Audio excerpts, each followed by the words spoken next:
Hello everyone, আসসালামু আলাইকুম। কেমন আছেন সবাই? আই হোপ সবাই অনেক বেশি ভালো আছেন। আলহামদুলিল্লাহ আমরাও অনেক অনেক ভালো আছি। আজ আপনাদের জন্য নতুন আরও একটি রেসিপি নিয়ে চলে এলাম। আজ শেয়ার করব স্কোয়াশ বা কোচার খোসা দিয়ে দুর্দান্ত একটি নাস্তা রেসিপি। এই নাস্তাগুলো তৈরি করা একদম সহজ, একবারে অল্প উপকরণে তৈরি করা যায় আর খেতে হয় অসম্ভব মজার।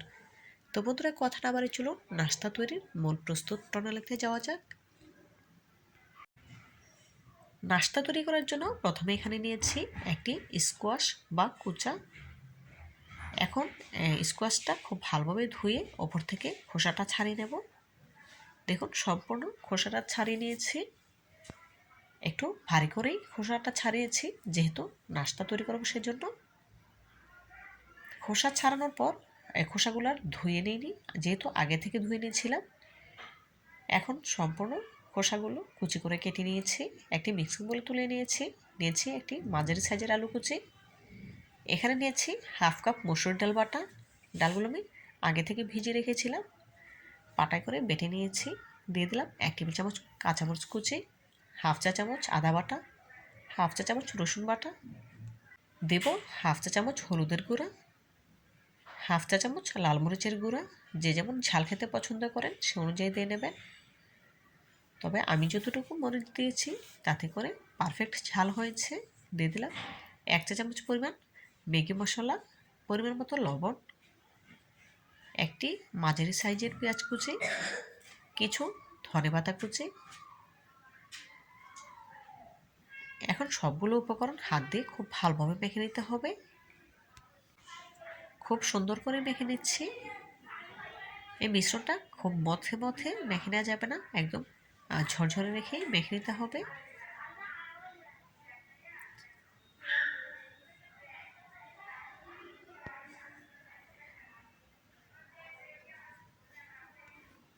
দেখুন, খুব ভালোভাবে মেখে নিয়েছি, দেখেই বুঝতে পারছেন। এখন নাস্তাগুলো তৈরি করে নেব। এই মিশ্রণটা থেকে পরিমাণ মতো মিশ্রণটি একটু হাত দিয়ে চেপে চেপে করে চ্যাপটা করে নিতে হবে। দেখুন আমি কাজটি কিভাবে করে নিচ্ছি।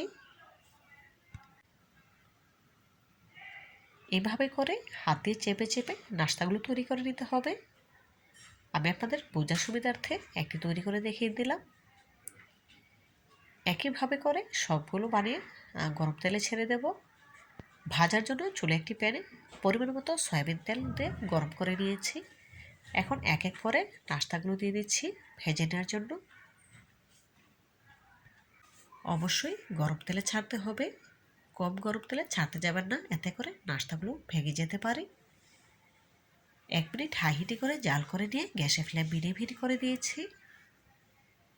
এক পাশ যখন কিছুটা ভাজা হয়েছে তখন উল্টে নেব।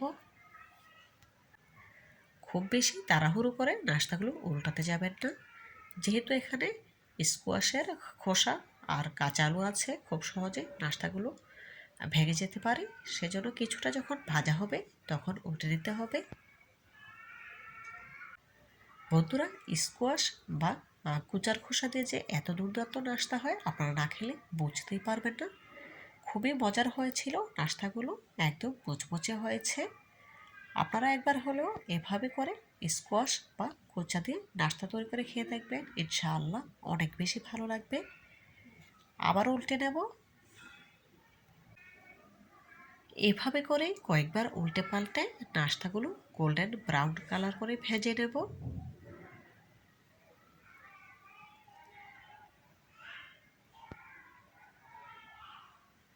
দেখুন, কয়েকবার উল্টে পাল্টে নাস্তাগুলো আমি ভেজে নিয়েছি, কালার কিন্তু অনেকটাই চেঞ্জ হয়ে গিয়েছে। আবার উল্টে নিচ্ছি। এই পর্যায়ে নাস্তাগুলো আমার ভাজা হয়ে গিয়েছে। এখন একটি স্ট্রেনারে তুলে এক্সট্রা তেল ঝরিয়ে নেব। স্ট্রেনারে তুলে নিচ্ছি। এভাবে করে একই প্রসেসে বাকি নাস্তাগুলো ভেজে নেব।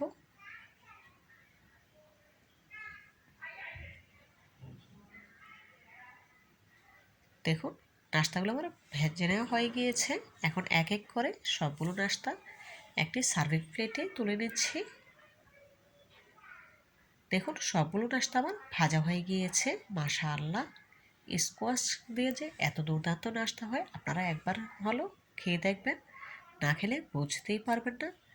তো বন্ধুরা, আমার রেসিপিটি যদি আপনাদের একটু হলেও ভালো লেগে থাকে, প্লিজ লাইক, কমেন্ট এবং শেয়ার করবেন। আর আমার চ্যানেলটি সাবস্ক্রাইব করে পাশে থাকা অল অপশনে ক্লিক করে দিতে একদম ভুলবেন না। আজকের মতো বিদায় নিচ্ছি, দেখা হবে নতুন কোনো দিনে নতুন কোনো রেসিপিতে।